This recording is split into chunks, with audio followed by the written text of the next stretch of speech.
caution you.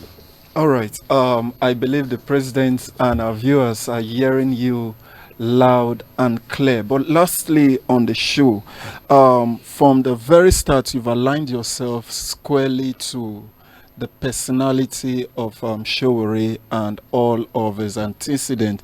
And clearly, you have called out that if the needful is not done in Nigeria, we might be cascading into a point where revolution will only be the last option or solution. But just to ask this last question to you now, the defense headquarters has placed the military on high alert, and they have definitely deployed troops, of which you witnessed some while coming. Do you not think that restricting protests to just 2 locations, as at the present state in Nigeria, do you think that will work? It will not work, of course. This is what I'm talking about. I am pained that the military is being exposed.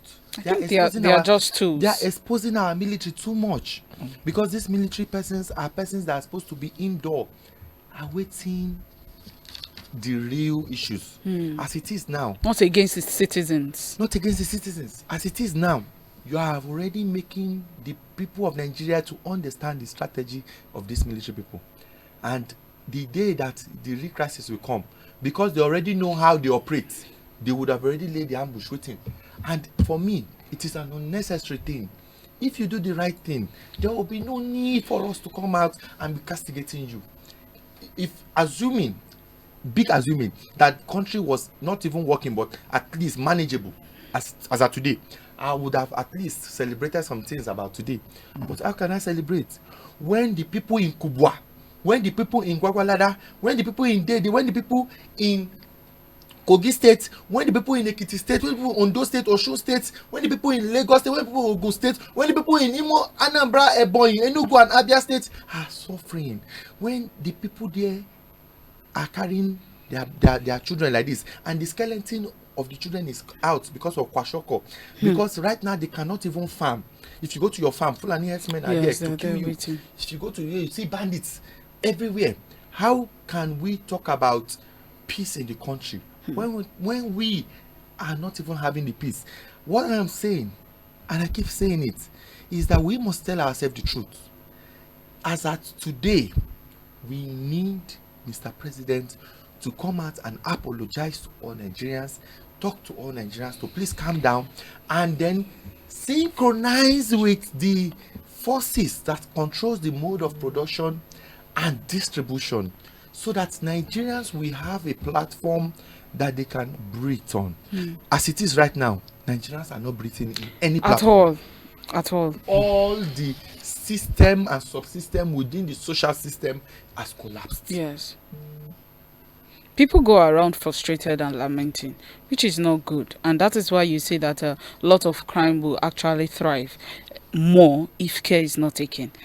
My concern here is we started the show with so much of joy and with the whole of positivity, but with the whole of the analysis, I'm leaving the studio, or I will be leaving the studio being moody, and it's quite unfortunate. This is a 64th anniversary of a great nation called Nigeria. How did we get here? Your president asked you that. So I am asking my analysis. Mr. President knows how we got here.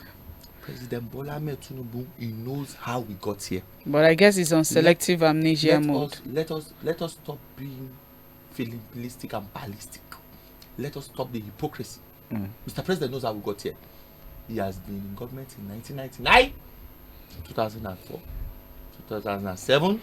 He has been part of everything that has to do with Nigeria, whether partly or fully. Not. Yeah. Whether it is partly in Lagos or fully as a Nigerian government, Mr. President has national level, everywhere. And right now, he is with the mantle of leadership. He has enormous power to get it right and to set it right. Okay. It will be appalling for the person who has the gun in his hand to be asking who shot the shot. All right. We hear you loud and clear. But just a final thought for you now. Although he did not make it an Independent Day speech, but there is this clamor for reshuffling of his cabinet. Do you think that he has spent roughly 16 months, that from today going forward, if that is done, do you see any change coming as a result of that reshuffling of the federal cabinet? Reshuffling of federal cabinet. Yes. It's reshuffling of your ministers and everything. What are you reshuffling? The ministers. You want to reshuffle ministers? He is proposing reshuffling. Hold on now. Reshuffle. Are you reshuffling something that is working or something that is not working? Hold on, please. Just hold on, please. Are you reshuffling something that is working or something that is not working? You cannot place something on nothing and expect it to stand. The foundation on its own is totally faulty. The Mr. President on himself has to reshuffle himself first before you can even talk about reshuffling your ministers. Let me tell you something. It's just like when you're talking about serving rice and beans, but people are talking about the fact that this food is purging. The entire food is purging. You now say, you know what, you bring your rice, let me remove the rice and give you plantain. You bring your eba, let me give you semu. But the clamor is that the entire food is bad. Mr. President, you cannot be talking about partial remedy, because the end effect of whatever you're doing is still going to be one result. So what are we talking about? You can only place something on something and expect it to stand.